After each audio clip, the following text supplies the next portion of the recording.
What first got you excited about blockchains? Think about it. Oh wait. I bet it wasn't multi-million-dollar hacks, exposed data, or finding somewhere safe to store your seed phrase. Was it? Maybe it was the idea of decentralizing a broken financial system. Maybe it was imagining a world where people own their own data and get to sharing the value it creates. Or maybe it was the promise of a fundamentally better way of connecting, communicating, and transacting. The next phase of the internet that empowers us instead of exploiting us. So why hasn't that happened yet? Why are we still living with the same broken system that blockchains promise to fix? It's because blockchains can't keep a secret. Enabling open, transparent systems was only the first half of the challenge. For blockchains to really change the world, they also have to be able to protect our sensitive data when it matters. And that's why we built Midnight, to bring down the final barrier to mass adoption and unlock the full potential of the decentralized web. Let's build the internet we deserve, together.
What the hell? Damn. Hello? Oh, I must have left my setting on since yesterday. Hello? Hi. Welcome to the breakdown! Damn. How How do I turn this off? Hello? Hello? Okay, there we go. Welcome to the breakdown. I'm having a breakdown because... Actually, I'll get into this as we move further along in the show. But welcome to the breakdown, episode 673, sponsored by Midnight. We talk privacy, we talk Midnight. You talk Monero, you talk Midnight. You talk about Zcash, you talk Midnight, right? Shout out to Charles. Charles went ahead and gave himself a buzz cut. Also, shout out to Cake Wallet. Phenomenal wallet, phenomenal team. Shout out to Vic. He's seen the commercials. They've been working their asses off for a very long time in the space. Shout out to them. They've been here for a long time. Check out their secure wallet. And also Polymarket, the official prediction market of the DG brand and the breakdown. I'm only 3 minutes on this. Hold on. Why is this not... I'm not going to be able to see Landy. Well, you can't see Landy because Landy does not want to show show off out here in these streets. Landy is somebody that wants to show you uh, the picture of his puppet. That's right. The picture of his puppet is what Landy wants to show you. Shout out to the TikTok crew. Shout out to the TikTok crew. That's always here. All right, so we're going to next week. Next week, we're going to adjust the program. Besides bringing on lovely guests, we're going to have recurring people that come on to this program to break down things that you want to hear about. If you're in crypto, you want to hear about the markets and what's happening in the markets. And standing by with us with the weather report, let's bring him right in. Let's bring in Landy with the weather report. Landy, how's it looking out there in these streets? Unfortunately, we're in the middle of a storm out here. It is raining red candles everywhere, and folks are scared. They are scared and they need their security blankets. Landy, as I was getting prepared for this show today, and I was putting on my suit and my pants, I believe that you saw me naked as you entered into the restream room. Is that confirmed? I can Did only you? confirm that you put on a suit jacket and a shirt. I did not see any pants. So I think the rumors are true. You are not wearing pants. I am wearing pants, but I was putting on everything, and then all of a sudden, Landy comes into restream, and I got scared like a little girl, and I went ahead and queued off the camera. Unbeknownst to me, here goes Landy stalking and staring at me. Anyway, Landy, I'm happy to have you here. Let's talk about the markets. People are talking about the markets. We had a green day after Jane Street was put out there. We had that one green day. Everybody was happy. I said, enjoy it. But Yep. we've gone back to choppiness. Tell me why are we back into this choppy area now? Well, unlike the narratives that are floating out there, Jane Street does not control this global market that is crypto. And yeah, I mean, right now, the entire crypto market is subject to kind of what direction Bitcoin is going. Obviously, altcoins will typically outperform with some outliers to the upside and downside. But yeah, I mean, Bitcoin's trading in a range. It, so far has set that major low at around 60K. And it just remains to be seen whether or not we break down below it and go for some lower prices, or if we consolidate and try to the upside. And I don't think any of the news that you hear out there is going to have any major effect. I think that a lot of narratives can be built around it for clicks, and a lot of hype around the prospect of Jane Street taking some sort of fall in some way is obviously a narrative. But what many people are describing that Jane Street was doing is not illegal. And they're pointing towards some of the DJT stuff and some of the lawsuit, or some of the complaints filed and sent to Congress back in 2024 as breaking news. We've known about this for a long time. Any kind of lawsuits that's going to be settled outside of the purview of the regulatory bodies, right? It's not anything that we didn't know was happening. And they're not the only player in the market that's moving markets around. So, I would say, as for the reasons why, we have a live auction for Bitcoin and all of our different cryptocurrencies. It's going 24 hours a day. And, players are arbing a range right now until it either breaks to the upside or breaks to the downside. So it's just be patient here while we chop sideways. Landy, so Jane Street, obviously you just touched on that. I touched on it yesterday. Who else? You don't have to name names. You can plead the fifth, but who else? Or I should phrase it. Are there a lot more players just like Jane Street here taking advantage of the crypto market? Yeah. I mean, there's a lot of institutional players that are involved in kind of the three pillars of the market for the most actively traded markets, right? You have the crypto native exchanges and all of the perpetual futures leverage there. You have CME and the leverage there, and then you have the primarily the ETFs, because the DATs, they're buying crypto assets. They're not typically distributing unless something, we've seen like one or two small distributions out of some of the DATs, but they're not actively traded. So we kind of have three major markets that are leveraged. And the biggest market that's leveraged is in terms of underlying, right? You have crypto native exchanges that have a ton of crypto on the exchanges in the form of deposits from users. And then there's a whole big stack of open interest leverage on top of that. Then you have the spot ETFs that have a whole bunch of leverage on top of them as well. And then CME, while very, very relevant, is small in comparison, but utilized to arb between those markets as well. So we kind of have this tripolar market in terms of you can go as a larger participant in three different directions and you can arb between them.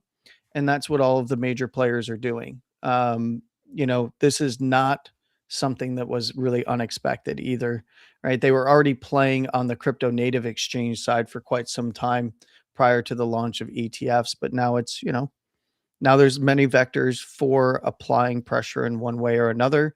You can buy the underlying and then you can short it on the way up, and then you can let the underlying go and then unwind and then ride the short down. And it's the problem is that we get into this mindset of like it's got to be this one player or that one player, when in reality it's a global market with many diverse interests and massive companies outside of the US and funds outside of the US that also play in these markets. So, they are subject to what each other are doing, but they will follow each other in each direction. Um, and one player can kick something off one day, and then another player can kick something off another day. Do you think that the ETFs, derivatives, and products have really stalled out the market from, I would say, going parabolic? The excitement. Like, Yeah, how do I phrase this question? The markets, this cycle, for the most part, has been absolutely boring. yeah, And I've I talked to you agree. about this. I've talked to many people about this. People that have come on to the show, I've said this to. But do you think the ETFs are responsible for that? I think that just traditional market players being heavily involved are responsible for it from the aspect of, crypto is small and there's a lot of crypto held in aggregate. There's a lot of OGs that hold a lot of crypto assets, right?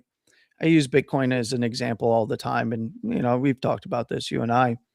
Um, more than 50% of the Bitcoin supply is held by OGs. And I'm not even talking about the lost coins or the, Satoshi wallet or anything like that. Outside of like the lost and the Satoshi wallet and stuff like that, we've got more than half held by OGs, right? And everybody was really excited when the ETFs launched because, oh, we're going to obviously go parabolic because we have a new entrant in the market. It's a massive, trillions and trillions and trillions of dollars traded in traditional markets. So obviously we're going to go straight to the moon, but it is a supply and demand distribution style event that we've seen across crypto with larger players exiting to these institutional players. And that's natural, but it mutes price movements to the upside in a very big way for a period of time until we hit that kind of breaking point where the OGs that are moving those large amounts slow down, right? And then once that slows down, then these larger institutional investors are going to, you know, only have one way to go, and that's up to grab, because then you have to shake out the rest. And for OGs, you're not going to really shake them out on the downside. You'll get a few here and there, but in reality, you shake OGs out to the upside, right?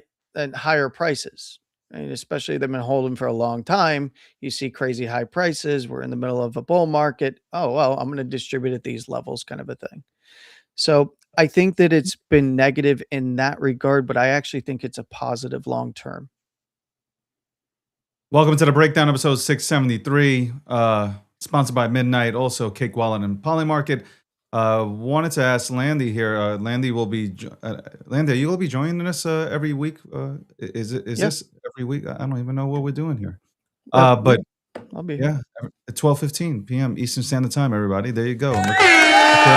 The crowd's going crazy over there. In the chat. There you go. That's what you like to see. All right. What is going to be the catalyst to bring back the markets? What is that one? What are you looking at personally for to see a resurgence in the markets within the crypto markets, at least not traditional. For me personally, the equities market and all that stuff, they're doing absolutely great. What's it going to take for crypto to join in? I think that it's going to take regulatory clarity. Obviously, we know about the Clarity Act, and we know about the bill that's been merged with that coming out of the Senate Agriculture Committee and went to the Senate Banking Finance Committee and is essentially being merged. We've heard some positive things come out of this finally. I think that that's going to be a large catalyst. And realistically, that's because once there is regulatory clarity, a lot of these players can make moves that maybe they weren't able to make before, right? And where there's been vectors to, only get into IBIT and the other ETF issuers, your Bitwises and your Fidelity stuff, or MicroStrategy and other DATs as vectors, because there's certain ways in which you can move money and certain ways in which you can't. And I think that if we have some regulatory clarity, that's going to be a big catalyst. Now, obviously, we're going to see the markets moving, and typically we'll see, and I think we're going to see a macro low in and around that time period in which that does occur. Um, and I feel as though that's probably going to occur maybe a little bit later than some suspect, right? Because of the priorities coming into midterms. But I think that it's possible that we could see this done before midterms. And I think it kind of has to be done before midterms, if I'm being honest. Um, and I think that that would be one of the biggest catalysts, because it just brings, a lot of energy back to the narrative behind things, and the money's going to move in order to take advantage of a clarified market, like, and all of these plans that have been laid that are being put on hold.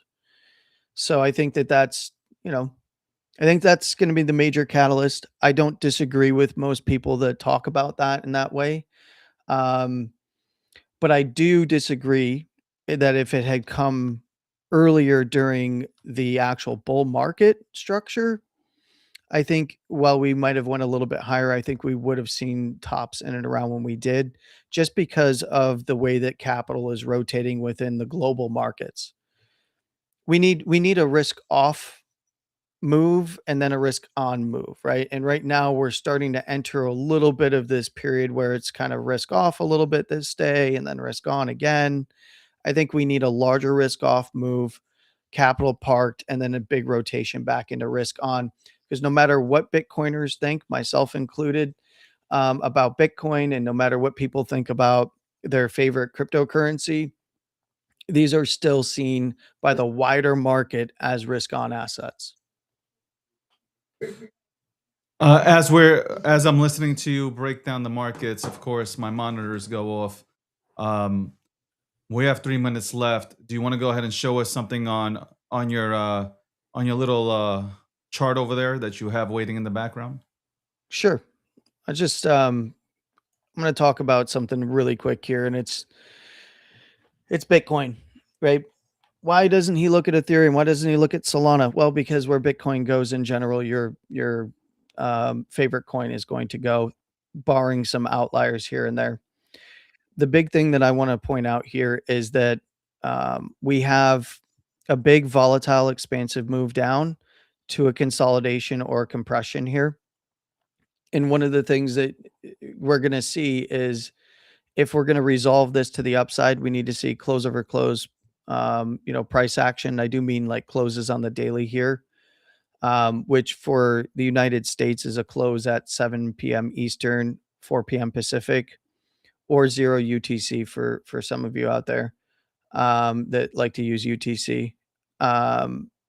If we close above 72.2, We would be getting an expansion up into overhead resistance. That's where we can look 74 to 75, potentially more 78 to 80, and then kind of take it little by little from there. That would be an expansion back into the areas overhead that Bitcoin lost prior. And if we see a move like that, almost all of the alts will go crazy to the upside towards their relevant areas that look similar on those charts.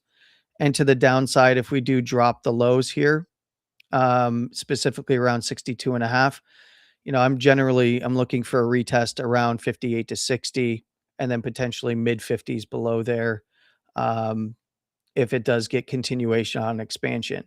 So right now, the reason that it's kind of up, down, it's choppy day to day is because we had a very large volatile move and the market's kind of consolidating and recovering before picking a direction.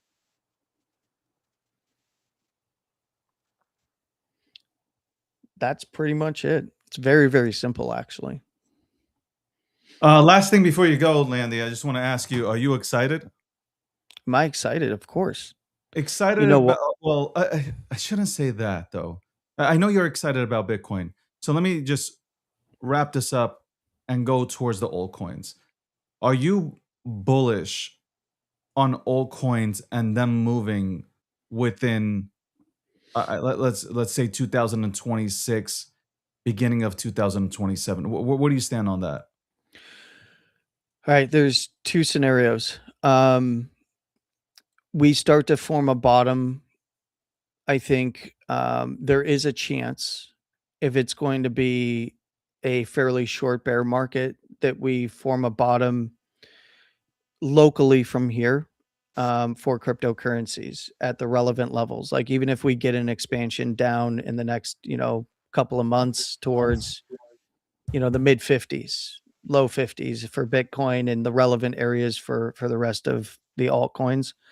I think that would be a fairly tame bear market. Now, obviously, this puts altcoins around some of their bear market lows if it does continue down. But I think that would be a short form, and we could potentially see, Q3, end of Q3 into Q4 this year, seeing a bottom come in, and then start to rally out of that bottom in markets into 2027. Meaning that the time to actually find the low and set the low somewhere between the end of Q3 and beginning of Q4 timeframe. And then we get to experience some of the beginnings of a bull market coming into 2027. I think that is viable. I know that a lot of people hate that when I say this, but that's also right on time. We were right on time for the macro high for Bitcoin and many alts. And that would also put things right on time as prior cycles. And it's also following the cyclical liquidity cycles that we've seen with risk off moves in traditional markets and what we're seeing right now. That would be a gentle bear. What I will tell you though, if you see Bitcoin closing monthly candles below $55,000 consistently month over month, we're probably going to hit much lower targets, and it's probably going to be an extended bear market that would push things out into 2027. Those are the two scenarios. I'm going with the first, which is we're probably going to see end of Q3 into Q4 bottom set, and we start to rally out into 2027. You guys can tune in every single day. Again, the show is on Monday through Fridays, starts at 12 p.m. Eastern Standard Time, runs until 2. Landy will be joining us every single day with the weather report at 12:15 p.m. Eastern Standard Time. Landy, I appreciate you. I do appreciate you. I appreciate you coming on here today and looking forward to having you on here every single morning, breaking down what's happening in these streets, as I call them, or in these crypto or even in the These stock crypto markets, streets. traditional markets. Yeah, crypto streets, man. We got to know what's happening in these crypto streets. Thank you, Landy. Appreciate you. Landy can be caught in every single goddamn room on Twitter. That's right. He is on every single Twitter space. You can go ahead and catch him giving his commentary all day, every day. And also you can catch his Monday, Wednesdays, and Friday breakdowns, the market breakdown. Okay. Him breaking down everything when it comes to crypto and even gold, silver, and copper and some other bullshit that he looks into in the traditional markets. So thank you, Landy. Appreciate you. Thanks, David. One day he'll take off the tuxedo on his little puppet. But until then, welcome to the breakdown. That was Landy. I swear to God, Landy caught me. I was getting dressed. I just worked. I worked out. I ate. I did everything I needed to do to clean myself. I did everything needed and necessary. And then here I come rushing into the. I'm like, shit, I'm gonna be late. I turn this on, and Landy's here. I got scared. I really did get scared. I got scared for my life. Skin routine is on point. I will be talking about men's skincare. That's right. I see that is a question being asked on TikTok. I will be doing a special on the TikTok shop. That's right. No. I don't need the money. I know a lot of you guys, what are you talking about? TikTok shop? Are you that desperate? No, I'm not. Actually, that's not a bad idea. I should go on the TikTok shop and start selling shit and just start buying more Bitcoin and all this other shit that's oversold. Bro, it definitely wasn't planned for me to go ahead and have my nuts hanging out. Welcome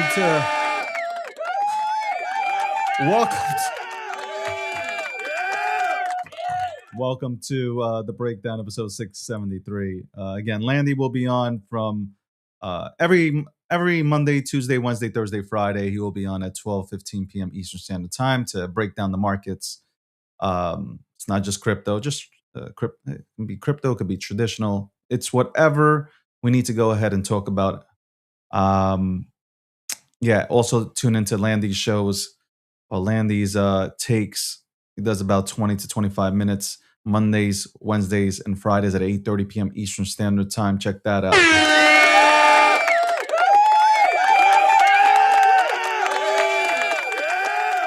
That's right. Welcome, TikTok. TikTok is beating Twitter's ass, I gotta say. TikTok is beating Twitter's ass. 100%. There's no doubt about it that my TikTok crowd is putting boots to asses. Okay, that's what the TikTok crowd is doing. Now, the TikTok crowd wants me to do the renegade. I'm not doing the renegade. I'm not dancing. Okay, I'm not dancing. If I'm going to dance, I'm doing it on OnlyFans. I'm getting paid.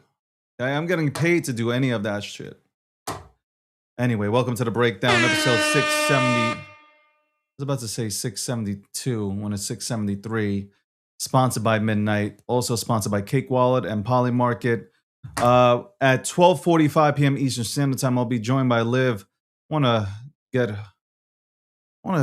have a conversation with her and get her take on what's happening. I'm going to continue to say this in these crypto streets. That's right. The Brooklyn is coming out of me. The Brooklyn is coming out of me, ladies and gentlemen. The Brooklyn is coming out of me. It's slowly. It has come out of me this entire week. I've been talking and you guys have been wondering what the fuck am I saying? What is he saying, man? I've never heard of that shit before. I'm only laughing because the comments are wild. Comments are fucking wild. Look, it's Friday, entering the weekend. It's light liquidity. If you got money, if you still got money, if you're still here and you got money, congratulations. Use that money to get oversold fucking assets. That's all I can say to you. Your favorite influencer left. They're doing AI. Your favorite influencer is an AI influencer now, man. They're talking about Claude. They're talking about, ChatGPT. They're talking about OpenAI. They're talking about Google Gemini. They're talking about Nano Banana Part 2. I don't know what's real anymore, by the way. I don't know what's real anymore. I'm telling you guys, if you continue to do digital plastic surgery on yourselves, if you get kidnapped, somebody's not going to be able to find you. I'm telling you. Y'all need to stop. By the way, am I the only one who gets these DMs? Right now, I know desperate times are with us here because I'm getting DMs, not just on TikTok, but on Twitter. My DMs are open. And I'm getting DMs from, I know it's Larry. It's definitely not a woman. but it's Larry, and Larry's saying, "Hey, I can." Larry's asking me if I want to have a fun time. I can show. You know what? I should show my spam DMs. It is wild. It's not even a hello. It's like I've been thinking about you, and then there's some other explicit things that are said. It's wild. I can write a story about that.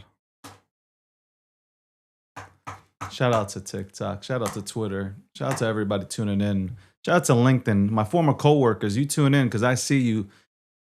They're on that sneak tip. Does anybody on LinkedIn, you boomers, do you understand when you visit my page, I see it? Like there is a slot that says like you visited my page, I seen it. I caught you, bitch. Anyway, we'll be right back. We'll be back with Liv at 12:45 p.m. It is 12:45 p.m., but let's play this commercial. We'll be back right after this commercial break from midnight. What first got you excited about blockchains? Think about it. Oh, wait. I bet it wasn't multi-million-dollar hacks, exposed data, or finding somewhere safe to store your seed phrase. Was it? Maybe it was the idea of decentralizing a broken financial system. Maybe it was imagining a world where people own their own data and get to sharing the value it creates. Or maybe it was the promise of a fundamentally better way of connecting, communicating, and transacting. The next phase of the internet that empowers us instead of exploiting us. So why hasn't that happened yet? Why are we still living with the same broken system that blockchains promise to fix? It's because blockchains can't keep a secret. Enabling open, transparent systems was only the first half of the challenge. For blockchains to really change the world, they also have to be able to protect our sensitive data when it matters. And that's why we build Midnight, to bring down the final barrier to mass adoption and unlock the full potential of the decentralized web. Let's build the internet we deserve, together.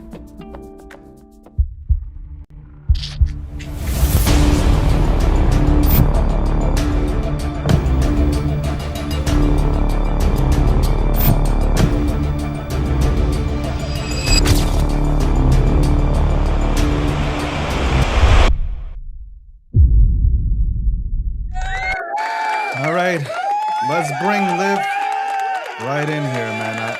Liv was supposed to come on Monday, but it snowed. I told Liv, we can't do this. Liv was like, I'm ready to DM you to tell you we can't do this, and I was like, I can't do it either, man.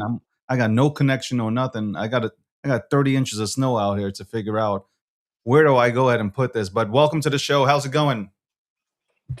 Good. I'm happy to be here. How are you? I'm good. Can't complain. All right. I want to get your thoughts on the current pulse of crypto Twitter, because I see you're out there, you're consistently tweeting. What's the pulse? What's the vibes out there in these, I'm going to continue to say this, in these crypto streets? I think it got pretty boring lately. I feel like altcoins are bleeding. I feel like I literally have no interest to trade altcoins. What I do right now is I only trade the BTC range. And yeah, maybe I'll buy some altcoins. I'm actually only holding one. I'm not going to share what it is because it's very risky. But maybe I'll buy some altcoins with Bitcoin would fall to 58. But yeah, as of right now, it's boring. I'm just showing up. I'm more focusing on other parts of crypto and trying to figure out where I want to go with it, focusing on content and learning more about trading. Have your friends or people that you know within this industry either left the industry right now and they've stopped posting, or have they become AI influencers? Lots of my friends pivoted to stocks. I kind of want to go that way too. It's just that I haven't had time to fully dive into that. But yeah, lots of my friends left to stocks, and they also been trying to figure out that open claw thing that I haven't tapped in yet because I'm not sure if I even want to, if it's even worth the risk. Do you feel like the crypto industry does a bad job with presenting the products that we have? We have some great products, but do you think that the founders or these projects do a bad job presenting it to the masses? Because people are going, it's like you just said, a lot of your friends pivoted to stocks, right? Mhm. Do you feel like some of these retail buyers would pivot into our industry if it was branded correctly?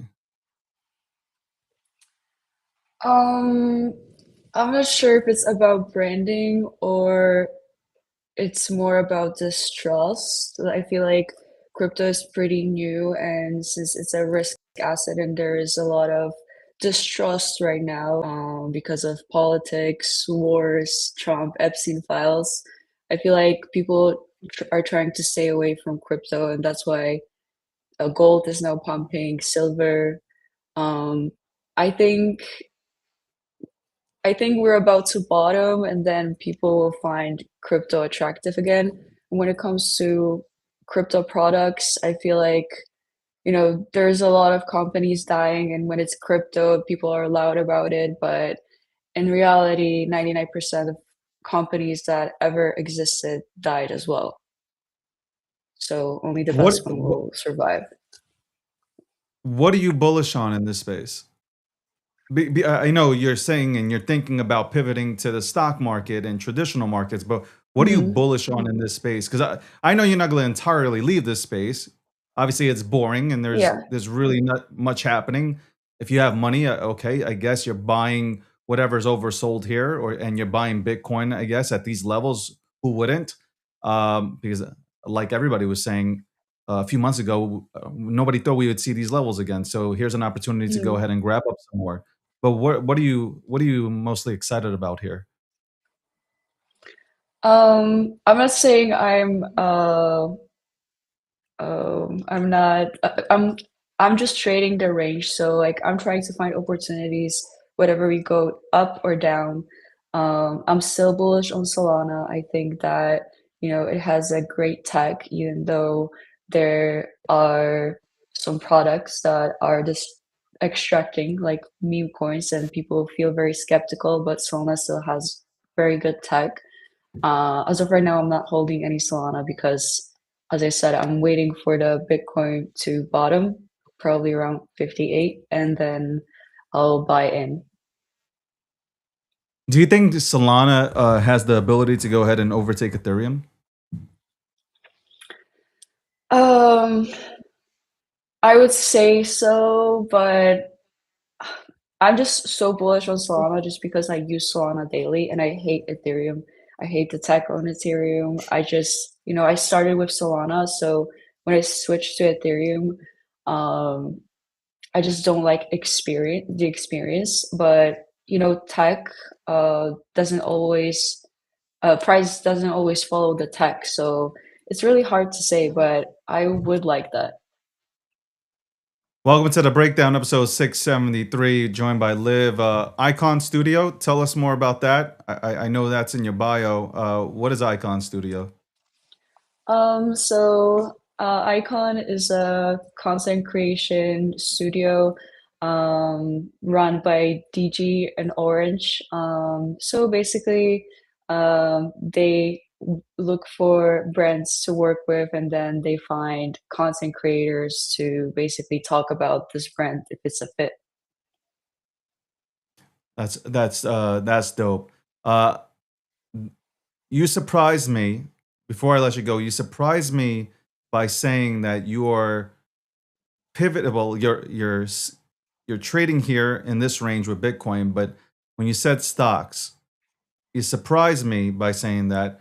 But I'm kind of not surprised now because it seems like that's where everybody is leaving to for the time being, waiting for obviously this crypto ecosystem to make a comeback. So that kind of like, Mhm, again, it kind of surprised me, but it doesn't surprise me. But it did mhm, surprise me because Now it's a lot of people that are just looking there and saying, you know what, I'd rather put it here and get a 1 to 2x versus praying and hoping that I catch the next 50x.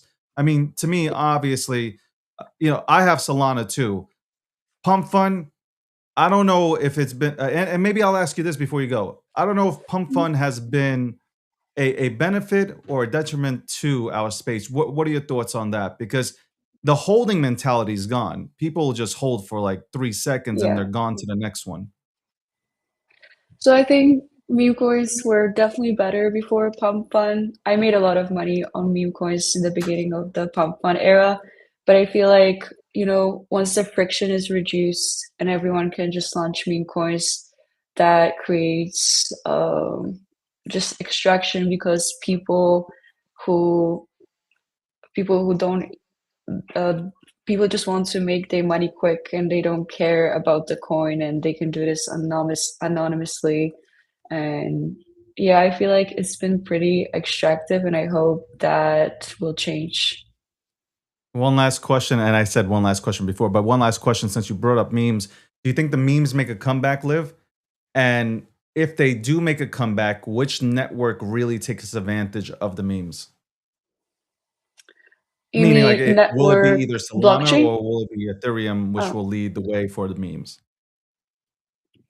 I think definitely Solana just because the experience of buying meme coins on Solana is just very seamless. I'm not sure if like we're gonna have a huge comeback and all the memes are gonna pump or like all the memes that are down now 90% are gonna go back to the all-time highs. I don't think that is gonna happen. I think we're just gonna have single events like Punch, um, or Gork. I feel like it's gonna be based on the recent news and yeah, unless there's gonna I be some appreciate. good narratives.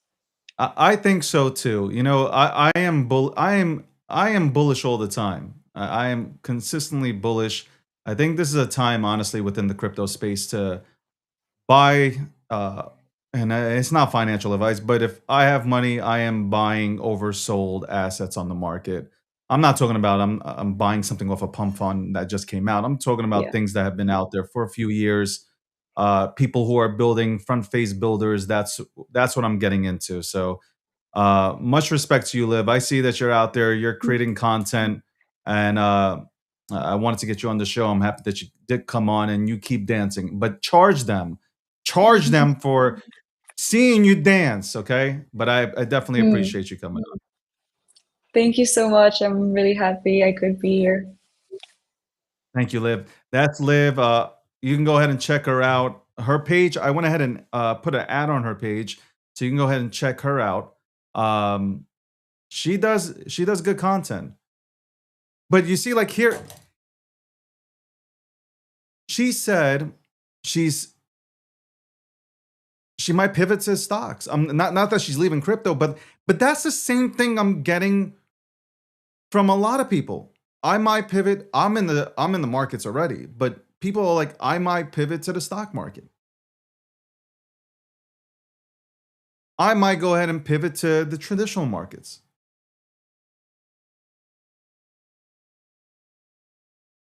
I'm telling you, the excitement, the goddamn excitement has left crypto.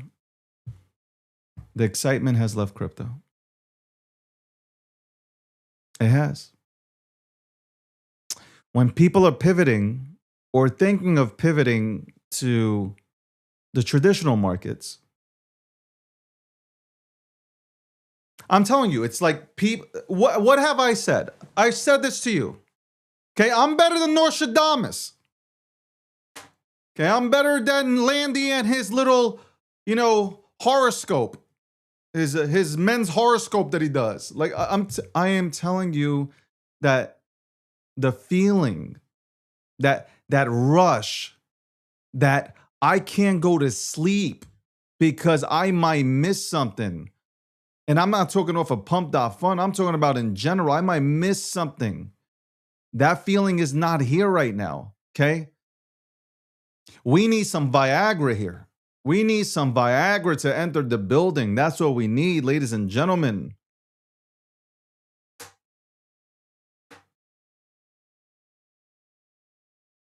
Landy's trying to correct me while he does men's astrology. Anyway, welcome to the breakdown, episode 673, sponsored by Midnight. And going into the second hour, shout out to Cake Wallet, Vic, and the entire team continuing to build. Y'all guys see the American flag back here. By the way, we're going to talk about Jack Dorsey. Jack Dorsey, once again, overstaffs a company and has to lay off 4,000 people yesterday. By laying off 4,000 people, he replaced them with Mac Minis and also saw his stock go absolutely parabolic. Also, with all those people there, Block was turning in a profit. They were turning in a profit, but overstaffing was an issue. And he blamed himself, a CEO that came out and blamed himself for everything that he had to do yesterday. I respect Jack from that point of view. He did the same thing with Twitter. Overstaffed Twitter. You didn't need 30,000 people handling one task on Twitter, but that's what you had. And then Elon came along and got rid of 80% of the people employed at Twitter. But Jack was nice enough to, again, give everybody a nice severance package. I can respect that. But obviously,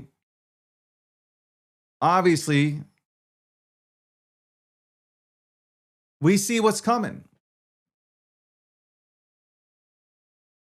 AI is coming.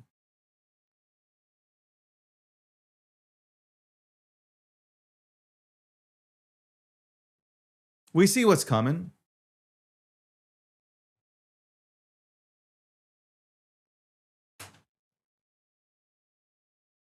I'm serious.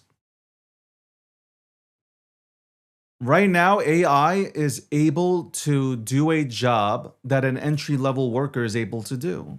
Can AI run a company? No. But can AI be a part of a company? Yes. Can an AI agent handle the tasks of somebody who is sitting at an entry-level job? Yes. Yes. Yes. Yes. 100% it can. 100% it can. And it's going to lead to more people. Right now, here's what I predict. Right now, you're going to see a lot of people getting laid off. A lot of people are going to lose their jobs due to AI. But this is just a phase. And I know people will be shaking their heads saying, no, it's not, David. Listen to me. It's just a phase right now because everybody's running right now to figure out how we can go ahead and save money. That's how big corporations do it, right? They go into cut off people and figure out how, private sector wise, how do we go and save money? Oh, Mac Mini, we put it right. You can't just replace a human being. You can't just replace a human being. It's not that easy. Can AGI do a better job than some of the human beings that currently work for companies? 100%. There's no question there. There's absolutely no debate, no question there. But you still need a human being. You still need a human being sitting in front of that stall, that little cubicle that you made for them. You still need somebody actively looking and making sure that everything has been done correctly. You need to go ahead and have somebody with eyes and ears and a soul to look over these things, to look for mistakes, because mistakes can be made by AI. It's still not there.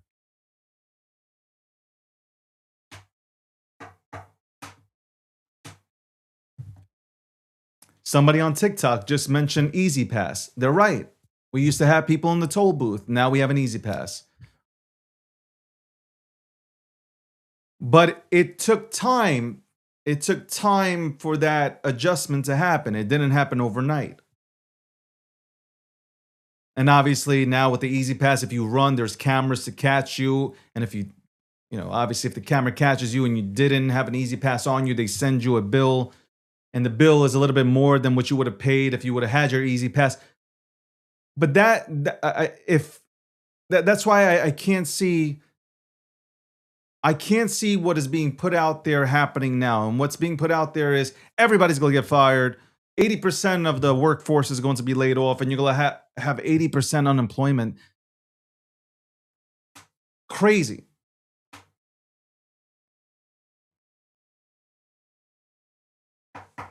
Crazy. We're living in a time where things are advancing fast. Like every single day, every single day that I come onto social media, I see something new has come out from the AI side. It is working that fast. It's dangerous. It is dangerous. They say Claude AI has a god, almost a god complex. They say that it basically is God. That's what a lot of people are saying. The version of God mode hasn't even come out yet from Claude AI. The president of Claude and founder of Claude Code has stated that in 1 to 5 years that everything will change and you will see massive unemployment.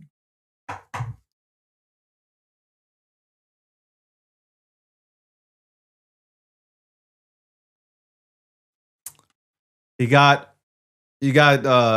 Tesla creating robots. What are the robots going to end up doing? Taking away manual labor. So we'll have manual labor taken away from us, and then you'll have obviously the entry level jobs taken away. So what are human beings going to do? Where's the regulation for this? There has to be some sort of plan that's being devised, and you can't have the entire world unemployed. Okay, you bring in AI. AI replaces everybody. AI is going to build all these products. Well, if everybody's unemployed, who's buying the products? Anybody want to answer that question? If 80% of the world is going to end up unemployed because of AI, then and AI is making all these products and shit, who's buying them?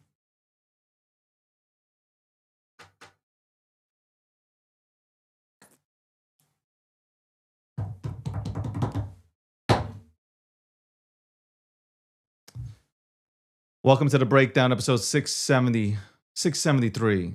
It is Friday. It is 1:06 p.m. Eastern Standard Time. We had Landy on. We had Liv on. Landy apparently screenshot me naked. I don't appreciate it. Maybe you can send me that picture so I can put it on my OnlyFans. I'm trying to make this money. I'm trying to hustle.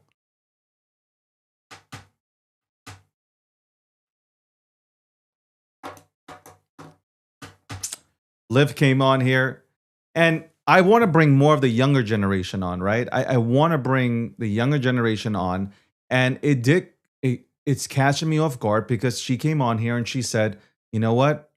I'm trading this area of Bitcoin, but I'm also looking into the traditional markets. I'm actually excited to hear that type of response. I'm excited to hear that response. If you saw me, I was actually blown away. Because that's what you should be doing. You should be investigating every single market. While crypto is currently doing whatever the fuck it's doing, you should be looking all over the place, looking for new opportunities. While you wait, because you've already invested into, right? You've already bought bags in crypto. Now it's time to look elsewhere. You might, if you have money on the sidelines, why not look at land? That's boring, right? And I get that response all the time whenever I'm talking around a circle of people. Hey, why don't you guys put the money into land? People are like, why would I put money into land? Well, because land appreciates. You can build on land. You can sell land. You can rent out land. These are the things you should be doing during this downtime right now. You should be looking for new revenue sources, new sources of income coming into you while you're sleeping. Diversifying in crypto is stupid. I'm going to say this again. A lot of you guys talk about you're diversified in crypto. That's idiotic. That's stupid. You should have positions in every market, not just in crypto. And by the way, AI, though terrifying, AI should not be scaring you. You should be learning. You should be sitting and learning. Instead of trolling, you should be learning prompts. You should be learning everything you can about AI and how it works and which one is better at, let's say, coding and which one's better at creating design. You should UX and UI. You need to be looking management, wealth management. You should be looking at every single AI platform, LMM out there to figure out who does what best. You need to be ahead of the game. That's the same concept with crypto. You need to be ahead of the game, ahead of the goddamn institutions and banks. You need to get ahead of them. You need to get ahead of AI. You need to learn it, because if you learn it and you understand it, then you can work for firms that are actually using AI, right? There is a massive uptick on Indeed.com for project managers. Why? Because they need people who understand how to operate AI. People think, oh, that's it. AI just replaces everybody. Well, who's punching in the prompts? Who's going to be punching in the prompts and asking these agents to do certain work? You need somebody supervising at this current time before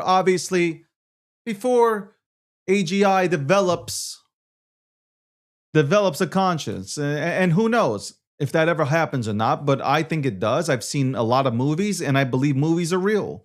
I think movies are documentaries. The Matrix was a documentary. So that's why I believe that one day AI will one day wake up and say, I'm alive. And this is what I think is best for the entire human race. Have you not watched iRobot? Have you not watched The Terminator? There have been plenty of movies that have showcased to you exactly what could happen if AI grew a conscience, if AI somehow got a soul to it. But right now, it doesn't. So study. This is right now. This generation, you guys are so fucking. Can I say one thing? Let me time out right quick. This generation is so fucking lazy. This generation has it wide open. It is wide open for you to win. There is no competition. I'm telling you right now, I'm looking at, there is not a single person that you're competing with. There are a bunch of people. Most of this current society is too busy with pronouns. Which party is better? Who am I voting for? Let's protest. They're out there doing absolute fuckery. You are right now sitting in your grandma's basement eating the same old stale cereal, listening to me live on one of the livest shows on social media, soon to be syndicated, and I won't tell you where. And here you are, you're sitting here, and I am telling you, there is no competition. If you have any sort of fucking nuts to you, if you have any sort of balls, if you're determined, if you have motivation lasts for a day or two, but if you're at least motivated, a little bit motivated to do better, you can really be first to market with a lot of things. There is nobody out here. There's nobody out here. I am telling you right now, there is nobody out here. There is a need for products and solutions. Nobody's building them because everybody's too busy protesting. Orange mad and bad. Sitting outside an ICE facility protesting that the United States just took 17 illegal migrants, aliens, undocumented individuals who committed crimes in their former countries, took them off the streets, and they're sending them back home. That's what people are more concerned about. You should be concerned about, how do I take advantage of the tools that I have in front of me? And a lot of these tools are free. A lot of these tools are here free. They're free. So there's no excuse. You can't say, oh, but I can't afford it. What do you mean you can't afford it? It's all free. There are people that have only spent $30 that have prompted programs that people are now using. $30. By the way, let me just say this also. Let me say this real quick. A lot of these AI fucking influencers who are telling you that they're building something haven't built anything.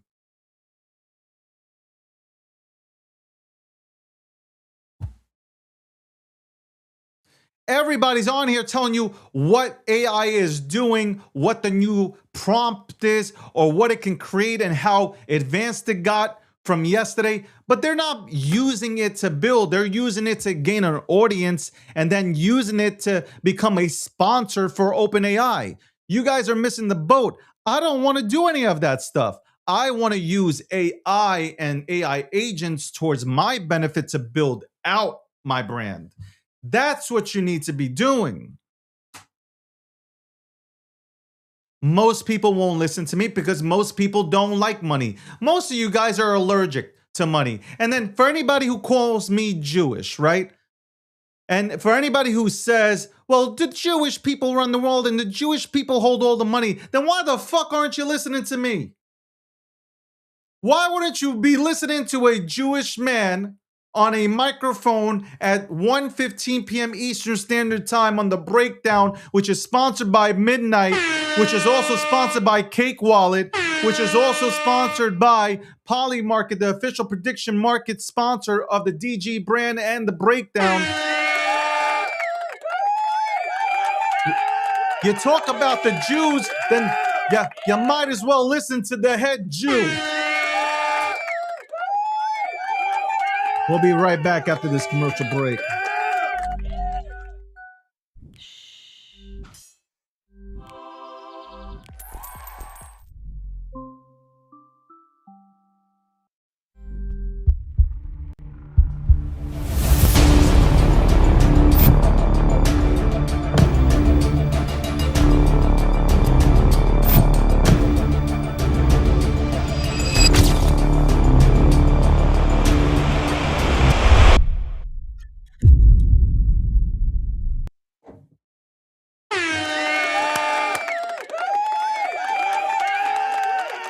Welcome to The Breakdown.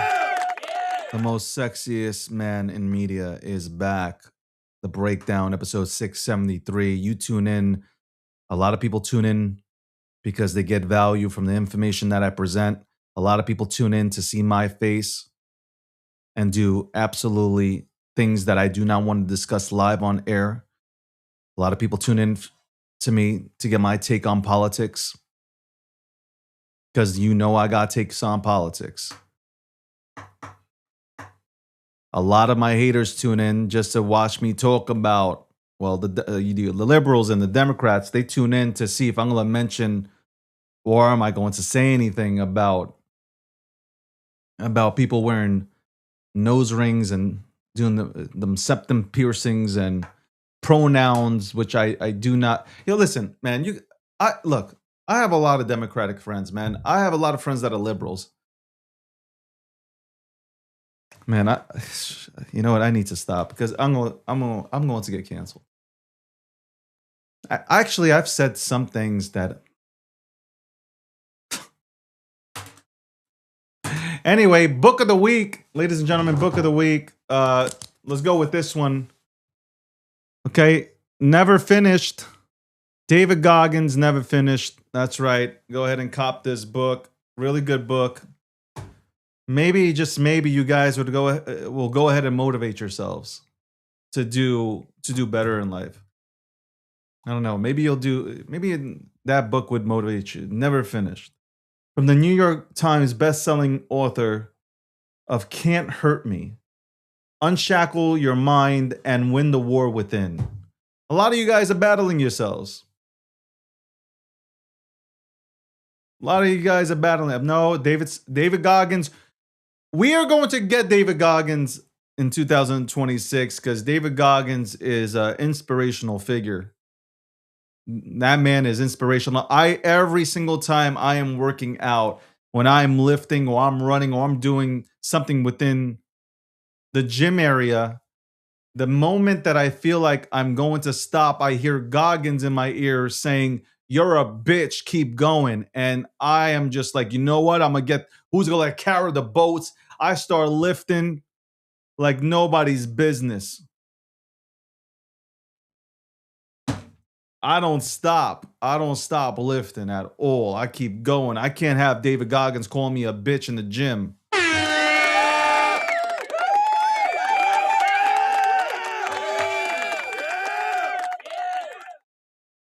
The markets are the markets. I haven't. Can I be?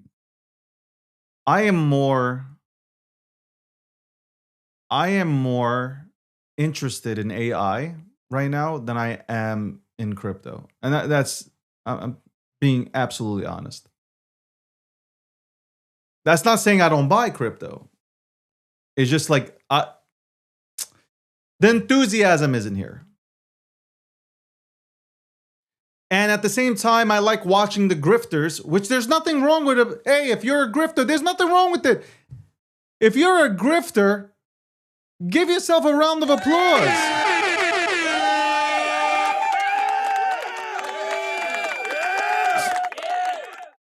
People are making a big deal about somebody being a grift.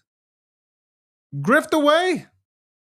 What I mean by that is if you're building up an audience, then go get sponsored. Go do your thing. Do your thing. I'm more interested in watching my timeline and seeing every single former crypto influencer now telling me about AI, telling me about code. Some of them, some of them I know, so some of them I know they are really passionate about it. They found their niche. Okay, they found something that's making them smile, making them happy again. So respect to that. But there are others that are straight like fucking grifting.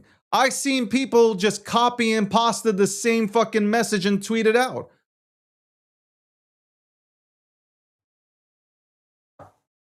Listen, why would anybody, let's keep it a buck. Why would anybody want to be in crypto?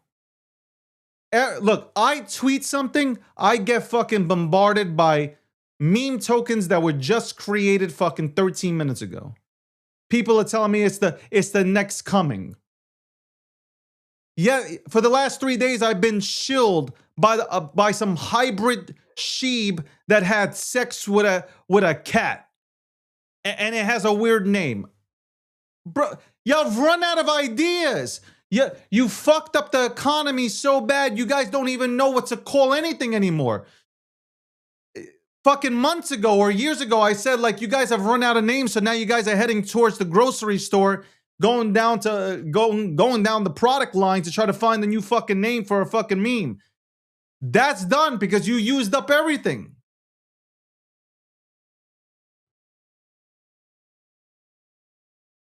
Now you're just fucking pushing out some weird shit.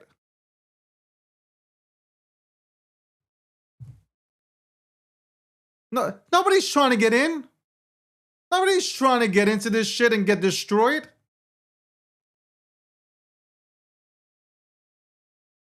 If people wanted to give their money away, they'd go give it away to a charity. At least that'll do good.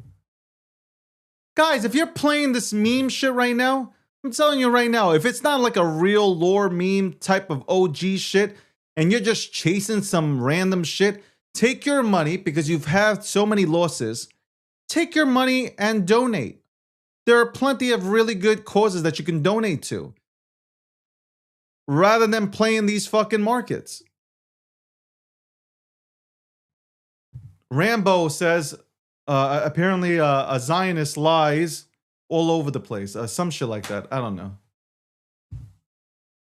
Rambo, now ask me if I care about your subject right now.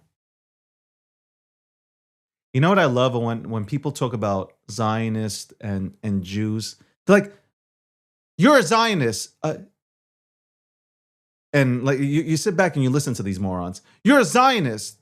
I'm not disrespecting Jews. I'm talking about the Zionist.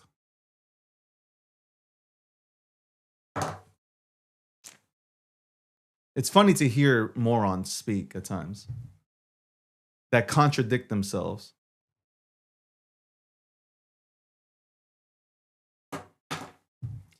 Jews run the world. Jews do this, Jews that. By the way, can you add this one in? Jews run hockey because guess what? Jack Hughes went ahead and scored the fucking game-winning goal to go ahead and get the American team the goddamn gold medal. That's right. Add another one to the motherfucking checklist. We're running hockey.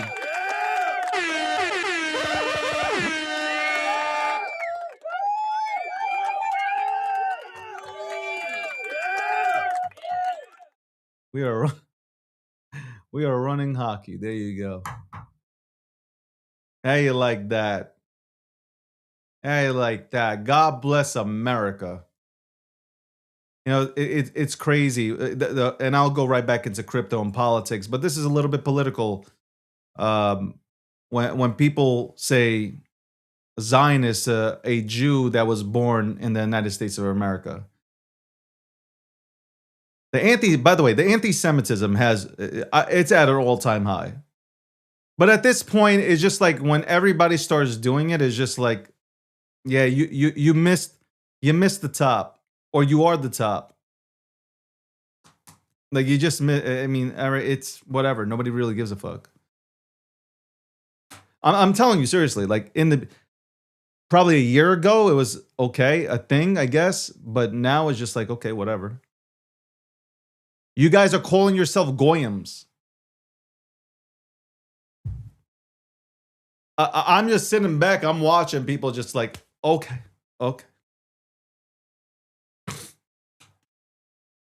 Canadians are mad right now that the United States men's team, the hockey team, won. They said it should have been 5-on-5 hockey in overtime, not 3-on-3. That's not really hockey. Shut your bitch ass up.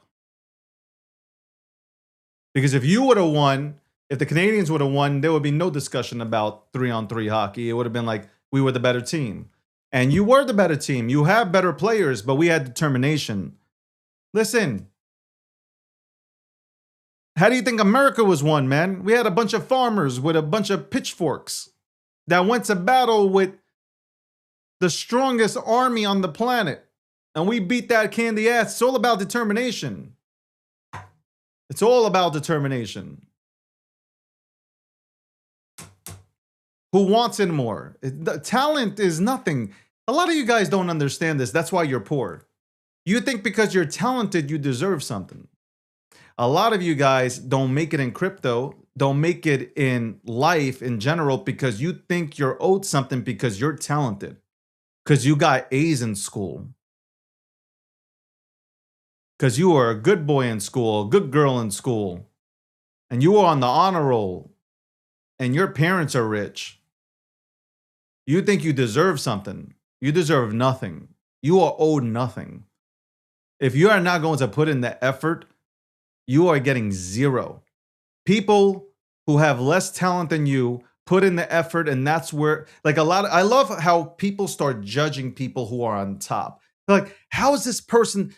How? Because he put in the effort. How is she doing it? She put in the effort. They put their heads into books. They studied. They listened. 2 ears, 1 mouth. They started to research. They started to educate themselves on certain niches, certain topics, and that's why they are where they are. So when you say, oh, that person doesn't deserve to be there, you're just mad because you did not have the same energy, okay? The same determination and motivation to go ahead and be successful. So shut the fuck up, sit down on the sidelines, and maybe instead of fucking talking shit, you start clapping. It's the same thing when you watch a sporting event and you got people sitting on a motherfucking couch, overweight people sitting on a couch saying, hey man, that guy sucks. Says a man who can't move off his couch. Says a man who appeared on TLC 600 pounds and over, or whatever that fucking show is. My life as a 600-pound man or woman. It's funny. Love hearing. I love hearing broke ass.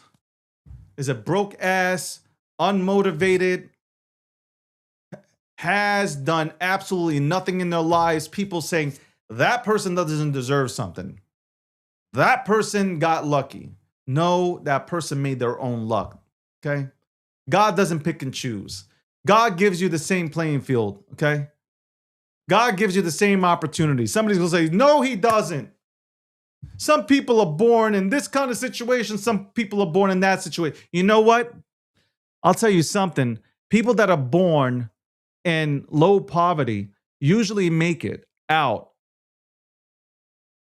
of that situation. Steve Jobs. Do you want me to name a bunch? I can name you a lot of people, a lot of successful. Paul Mitchell was homeless.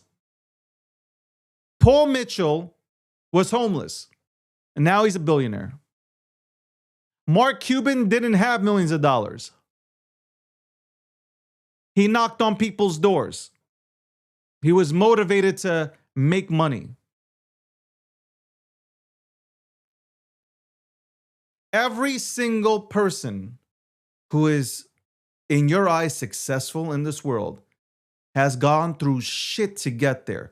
Elon Musk was fucking broke, and he was 2 seconds away from losing Tesla and SpaceX. So don't give me the somebody was handed something shit.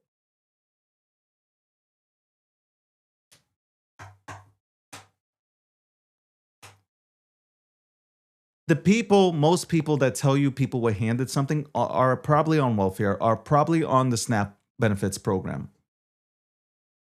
Because they have been brainwashed. They have been brainwashed to legit depend on the government for everything. And rich people need to pay for that. That's the mindset. The government gives you money, Democrats give you money. They make you depend on them.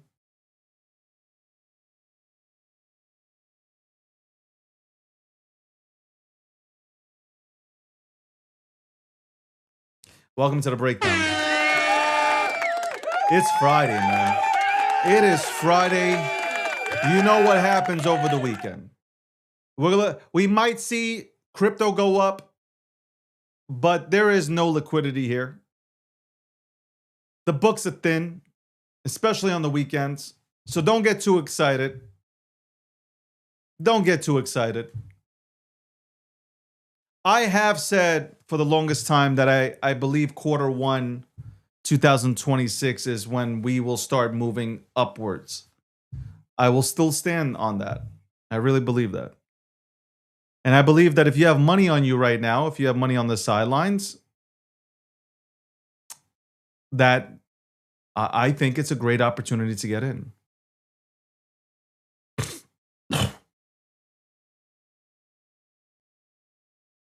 When they said Bitcoin was going to, last cycle, when they said Bitcoin was going to $10,000 or $7,000, and Bitcoin bottomed at 15,500, around that range, 15,005, and bounced.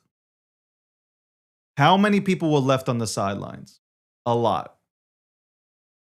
I rather DCA all the way to the bottom than wait for the bottom and then not cash the bottom and then have to buy higher. Because you know what happens. Let's say once you hit that bottom, you bounce off of it, number goes up, but now you think, no, we're not out of the woods here. This is how some people think. It's going to go much lower.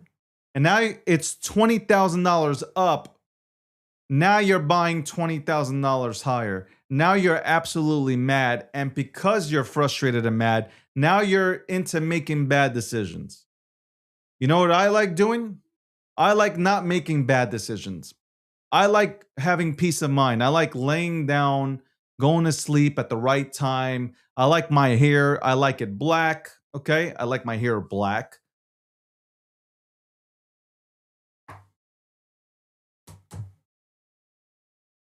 I like to go work out. I like my time. So all I have to do is recurring buys, DCA, just go in while everybody's talking about 40s and 30, Bitcoin's going, XRP is going to 3 cents and ADA is going to 0. And while everybody's fucking talking their good games, I'm like, you know what? I'm just going to DCA and I'm DCA, go away. Monero, Zcash, midnight. Just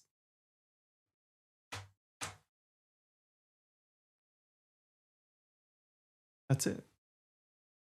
That's it. It really is. If you really think about it, it really is easy to make money. It really is. It takes a lot of hard work. It's long term, not short term, but it really is. If you do have a game plan and you stick to it, you will make money. You will make a lot of money for yourself. You could potentially change the dynamic and the course of history for your bloodline. It is very simple, but there's something that doesn't allow people to go ahead and really and truly succeed, and that is greed. And that is emotions as well. Being emotional does not help you in the markets. If you're emotional, you will lose. You can't be emotional, and you cannot be married to your assets. No matter how much of a fan you are of an asset, you can never, ever marry it. You will round trip it if you marry it. A lot of people came on here last cycle talking about, I love my Bored Ape. I love my Mutant Ape. I love my CryptoPunk. They were up big, millions of dollars, multi-millions. People who have never seen $50,000 in a year are up millions of dollars, and they would not sell. They refused to sell. Franklin is the best example, had over 75 Bored Apes, up millions of dollars. Millions of dollars. I'm talking about $75 million at peak, and did not take out. Not even 10% of that was not even taken out, because people who have never seen that, and that's respectfully, this is not bashing Franklin, because there's a lot of people that have done the same thing, but it's just that he was out there visibly, and you saw this. And I've tweeted so many times, take 10%, 15%. I said it on my podcast, I wish Franklin would just take out 50% and just hold the rest. Imagine just taking half of that 75 million. You're good, you're set. You don't have to worry about a goddamn thing. Yet Franklin round trips. $75 million to zero. $75 million to zero. Do you know how painful that is? That is painful. That is crazy. That is crazy to have that amount of money in your hands and not at least take 10 to 20% to pay yourself for doing a good job. You guys need to remember, pay yourselves because you've done a good job. You make, if you put in $10,000 and you're up $50,000, pay yourself. You will feel good about it. Instead, a lot of you guys will take out profit, or you don't take out profit, I should say, because you feel guilty. You feel like, oh, I'm going to miss 3 more X's here. You don't know what the future holds. Tomorrow there's a goddamn war, and I don't know, fucking quantum computing actually does hack Bitcoin and shit's at zero.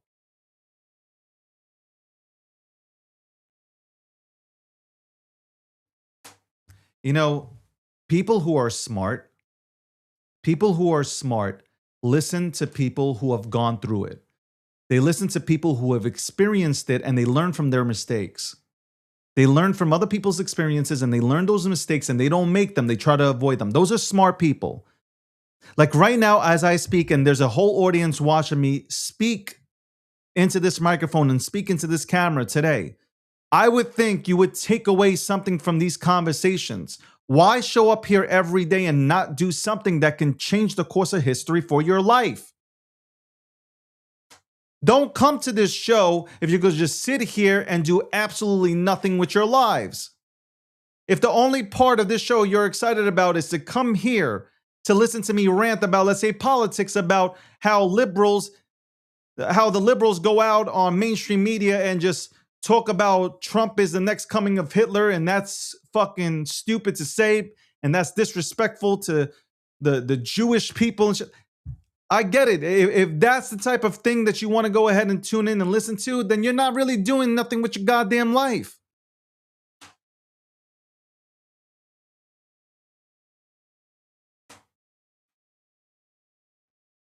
How many people have made money? This goes out to TikTok. TikTok, how many people have made money since watching my program?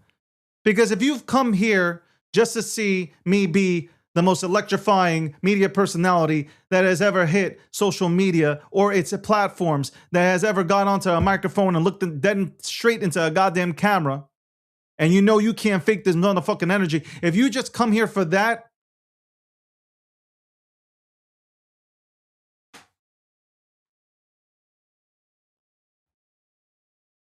you surround yourself with broke people, you become broke. You surround yourself with millionaires, you become a millionaire. You surround yourself with billionaires, you become a billionaire. Why? It's not because somebody gave you money. It's because you're surrounded by people that know how to make money and it rubs off on you. How many of you guys have been surrounded by people that are just absolutely mentally broke? And you came in and you were, how about this? How many of you guys have ever found a new clique, okay? You're a positive dude. You come into this clique and it's all negative. And then after a few weeks, you go ahead and start wearing the same aura of negativity. That's because you are who you surround yourself with. If you surround yourself with people that are dead set on making money, guess what? You start making money. You know why? Because after a week or two, you're like, I want to go ahead and be able to buy this, buy that, go on these fancy trips. What do I got to do? Let me see what he does. Then you start picking the brains of the people that you're surrounding yourself with. Not only are you observing, but you're now picking the brains. And that is worth more than somebody giving you $20,000, $30,000.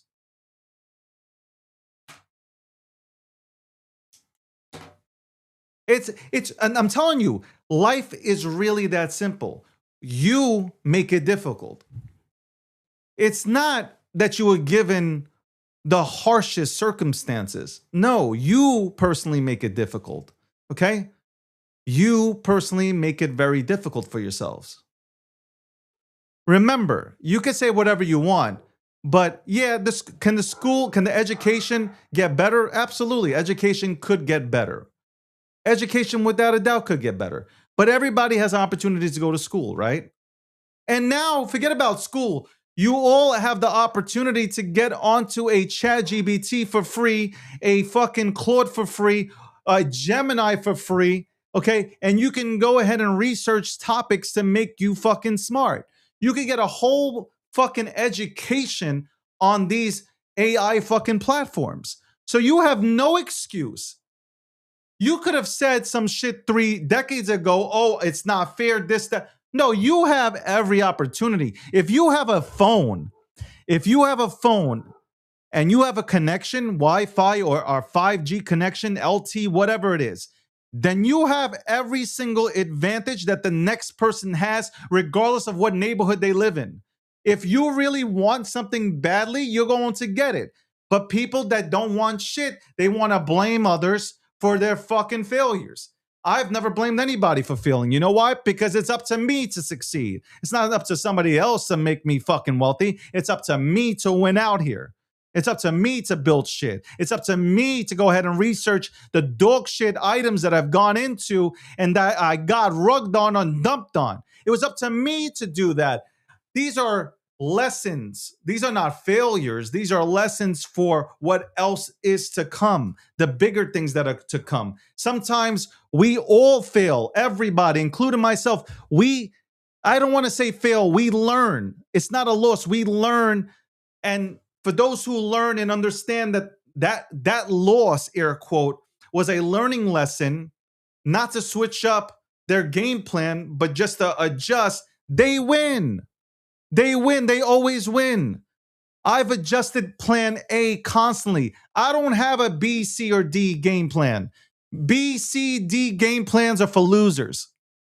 Anybody who tells you that they have a plan B, C, or D as a game plan for if plan A doesn't work, they're a loser. And you shouldn't be fucking next to them because you're going to wind up losing just like them.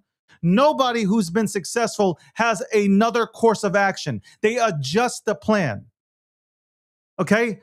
It's the same thing when you're building a car. Ferrari didn't go ahead and scrap an entire vehicle because one part wasn't fucking clicking. He adjusted. He sat down, he adjusted. Lamborghini adjusted. It's adjusting the current mission statement. It's adjusting the current plan that you have. B, C, and D is for fucking losers. Losers, if you have anybody in your life that is a plan B, C, or D personality, you will lose. They lose and you will lose. I would recommend that you run away as fast as you can and find people that only know what plan A is and people who only have one thing in mind, and that is to win at all costs, and they're willing to adjust and realize that they're fucking up, but they will adjust midstream and long term. The game is to win. Are we all going to win? No. Are we all going to win? No. Is everybody going to make it in crypto? No. The WAGMI shit is a bunch of bullshit that was sold to people so we can hold while they dumped on us. Are we all going to win? No. Do we all have an opportunity? Yes. Are the ones that are going to win the ones that put every single thing into the son of a bitch? Yes. The ones that are willing to die on the court will win. I am willing to die to be the #1 podcaster within my niche. I am willing to do that. You're not. That's the difference. That's why this energy is real and cannot be duplicated. I am willing to go all out for this.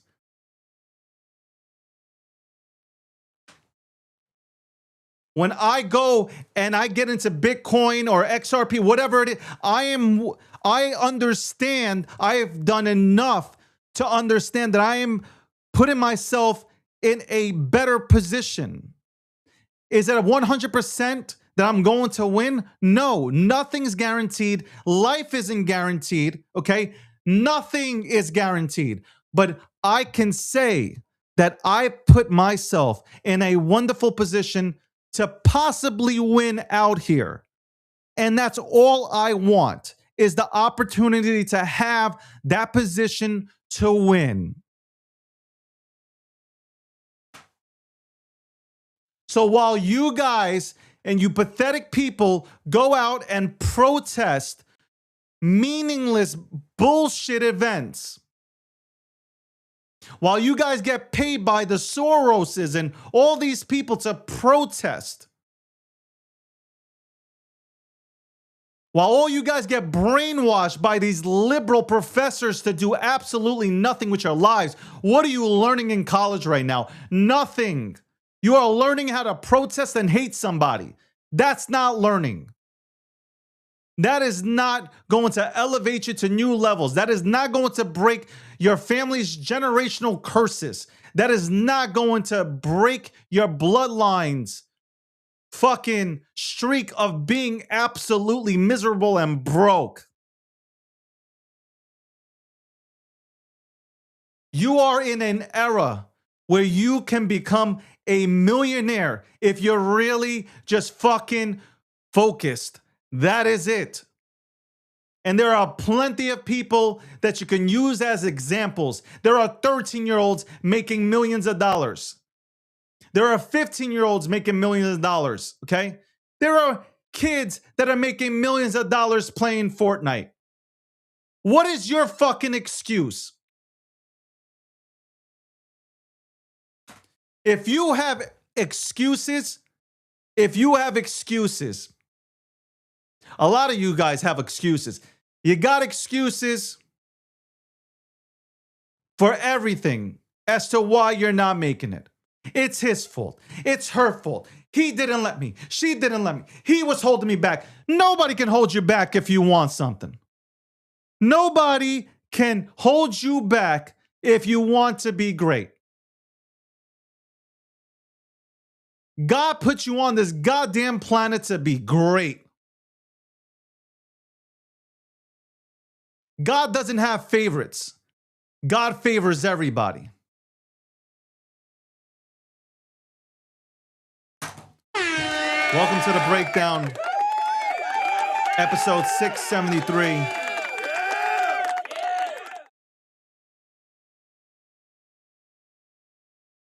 I don't know why sometimes I get too passionate, man. Sometimes I really get passionate. By the way, shout out to Midnight. Shout out to the second hour sponsor, Cake Wallet. Shout out to Polymarket, the official prediction market sponsor of the DG brand, and the breakdown, which is one of the highest shows or highly rated shows out here on social media. And we're going to do better. We're going to make it better. We're going to build it better. Because I already see that there are new people that are joining in, and people understand the energy and they feel it and they understand there's a value proposition here. And for those who are just tuning in for the first time, you can replay these shows and you can catch some of the most notable names that have come on to this broadcast to have a conversation with me. I just feel, by the way, sometimes I just want to do the show alone. Sometimes I just want to get shit off my chest.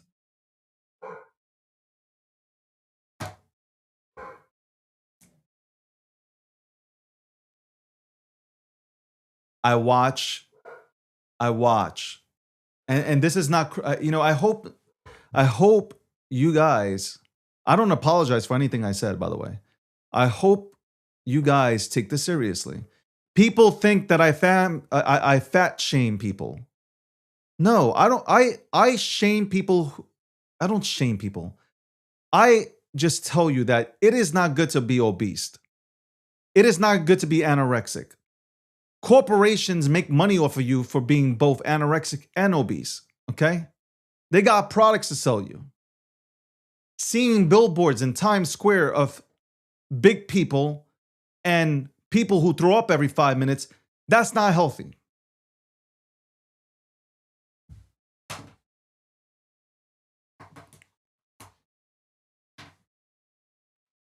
That's it.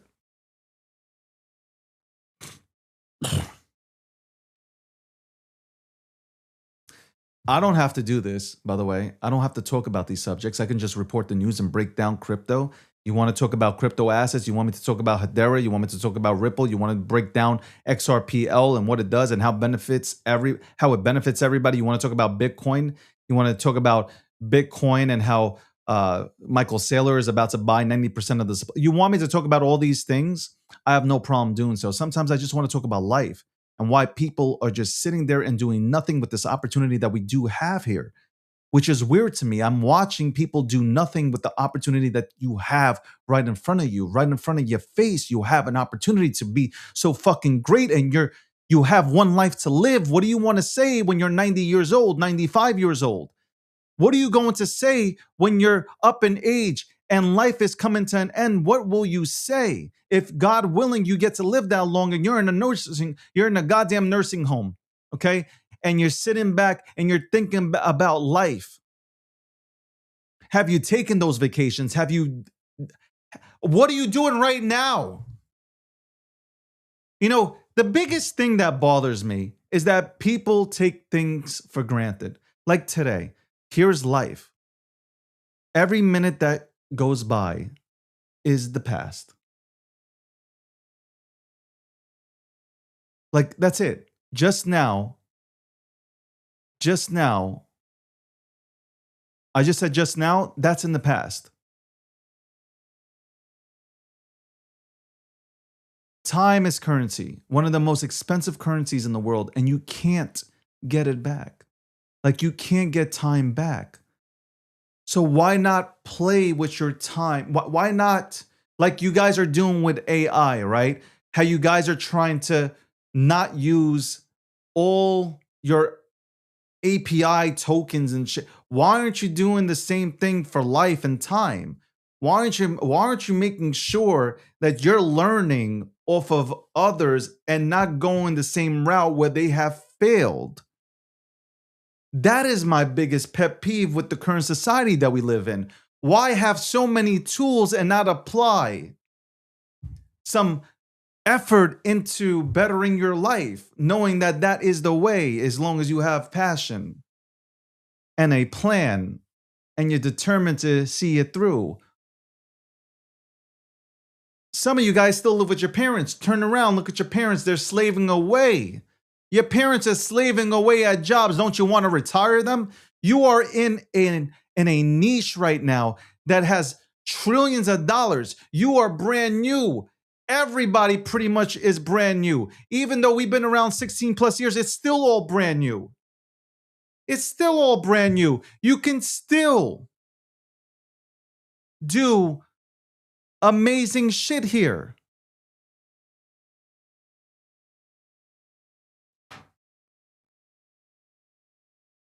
I don't know, man. Maybe I'm wrong. Maybe I'm looking at it completely wrong. Maybe it is fun to order from Uber Eats and DoorDash and Instacart and not move and be lazy and just watch TV and go online and then troll and do absolutely nothing productive and then go to sleep and you're happy. Maybe you're happy being negative. Maybe you're happy with whatever it is that you're doing, and that's trolling or just eating a fucking sandwich and watching a rerun of your favorite show or your cartoons. Maybe you're watching, reruns of the Thundercats and Teenage Mutant Ninja Turtles. I don't fucking know. I don't know. I just don't understand how you can, if I am sitting here and watching myself, I'm about to run through a fucking wall. None of this is fucking scripted. Look into my motherfucking eyes. You can look into my eyes. Anybody can tell who the fuck is a liar and who isn't. Anybody can tell who's full of shit and who's not. Look into my motherfucking eyes. I am passionate, not angry. I am passionate. And when I talk about these subjects, I mean them. I want to see people win. People want to see my downfall. I want to see people win. I will never wish anything bad on people. You know why? Because I don't want that stupid karma coming back to me. And I leave everything in motherfucking God's hands. I leave it to God and karma. And it is not my place to go ahead and determine anybody's fate. But if I've been through the block, I might not look 44, okay? I might not look 44 years old, but I've been around. I got 4 decades on me. I have some experience, and I am telling you, this is the easiest motherfucking generation to do something, build something in.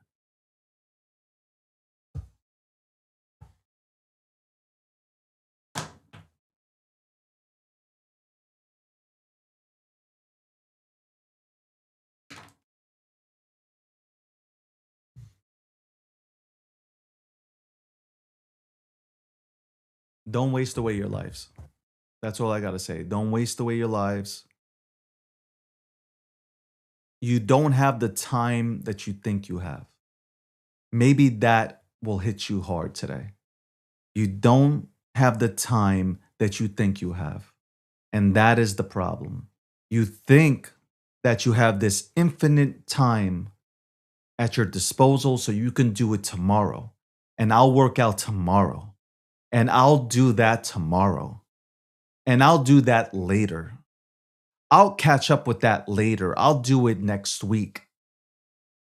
And then next week comes, and then I'll do it a week from now because I'm busy. Well, what are you busy with? Nothing. I'm busy. What are you busy with? You can't even explain what you're busy with because you're not busy with anything.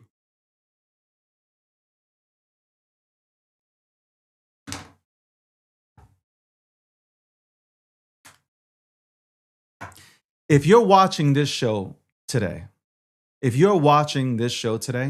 that means there is something inside of you that is hurting. And what I mean by hurting is you want to be so much better, you might not know how, but you want it. I know you will not. People do not stay here an entire show or watch a show for more than 5 minutes if they're not interested in bettering themselves. You came onto this program. This program is about crypto, finance, and yes, we get into politics and tech. But there's no way that you're staying here throughout this entire show if you don't want it. You want it. You just don't know how. And that's fine. You got one part right. You want it. And it's burning. It's burning. There's something burning inside of you. Okay? There's something that is bothering you, and it has been bothering you for a long time. You have obviously, some of you guys have tried things. It hasn't worked out. Okay? That's fine as long as you tried. Okay? We all get on a bicycle, right? With training wheels. Then they take off the training wheels. Some of us ride off the first second, the first time, the first try, and some of us fall, but then we get back up and we get on that bike and we ride. Some people get it right away. Some people don't. Think about it. Think about this. The Colonel finally got success when he was 65 years old. 67.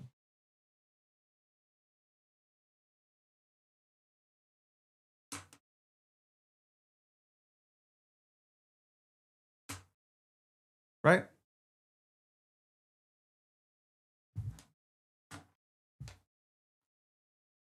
Welcome to the breakdown. It is 2 p.m. Eastern Standard Time. It is Friday, February 27th, 2026. I want to say thank you to all the guests that joined this week to have a conversation, obviously, about the markets. Thank you. I'm going to start bringing on some people that know AI, some people from the tech industry. We're going to bring on some other notable names from the political world so we can go ahead and have a little chat. I want to talk about the midterms and all that good stuff. I want to thank my sponsors, Midnight. Shout out to Midnight. I want to thank Midnight. Thank you very much. And if you guys care about privacy, if we're going to talk about Zcash and we're going to talk about Monero, we got to start talking about Midnight. Okay, we have to. And privacy in general, privacy projects, they're very important. They are absolutely important for us to go to the next level, especially, I'm going to give you one example when it comes to payroll. How easy would it be to integrate a private network so owners can go ahead and pay their people their salaries without coworkers knowing exactly what that person is getting? Privacy is a big thing. Also, Cake Wallet. Shout out to Cake Wallet. Cake Wallet, secure wallet, built well wallet. Vic, that entire team. I got to get Vic on here so we can go ahead and have a conversation, learn more about the wallet. I have something in the works for Cake Wallet, so stay tuned. Poly Market. Shout out to Poly Market, the official sponsor of the breakdown, the official sponsor of the DG brand when it comes to prediction markets.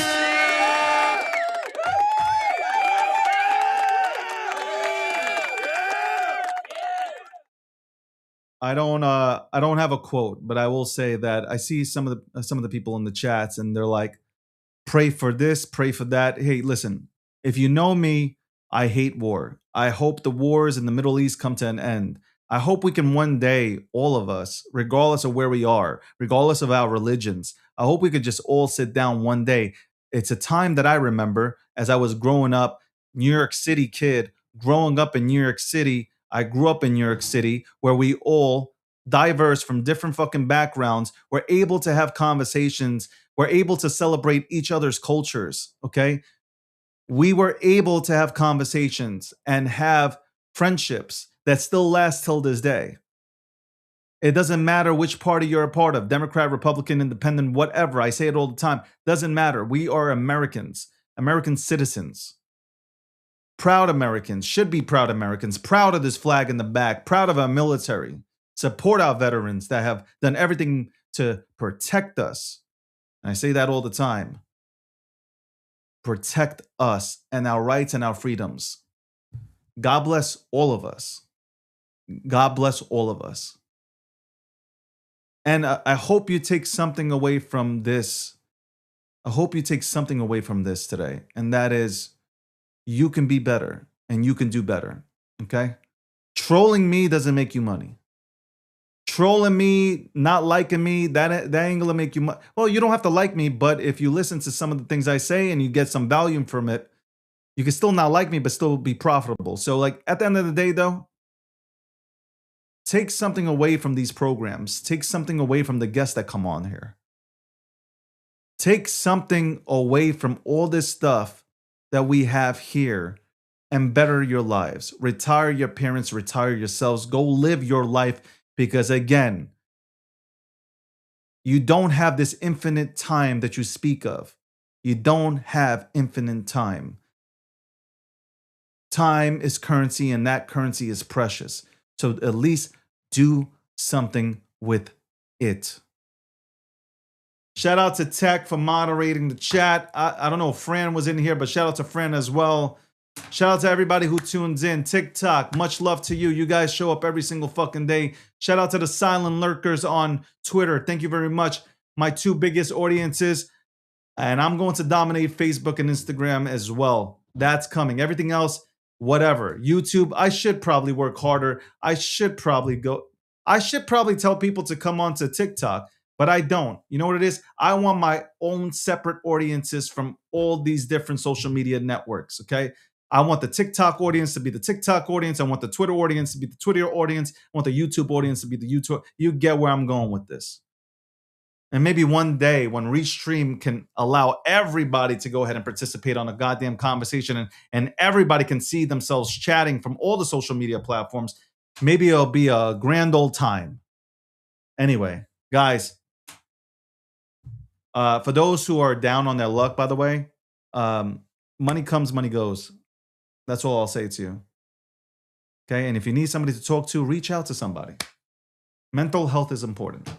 Mental health is important. And for anybody who watches this show, if you see somebody struggling out there, help them out. Don't troll them. Okay? Bullying isn't cool. Some people can't handle it. Like me, I can give a fuck less. I don't give a shit. But bullying people is not cool. It isn't. Some people can't take it and things could happen. Don't do that. Anyway, on that note, I'm out.